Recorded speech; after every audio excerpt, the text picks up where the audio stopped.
अंघोळ घातली होती अंशला सकाळ सकाळ, पण त्याचं डोकं ओलंच राहिलं होतं म्हणून मी परत कपडे वगैरे घातल्यावर पुसलं चांगलं आणि मग डोकं वगैरे विचरून घेतलं त्याचं.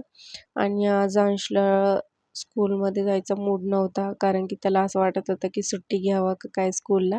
कारण की मला सारखं विचारत होता, आज मंडे आहे का ट्यूजडे आहे का काय आहे, म्हणजे संडे कधी येणार, सॅटर्डे कधी येणार, असं बोलत होता. म्हणजे त्याला सुट्टी पाहिजे होती स्कूलला जाण्यासाठी.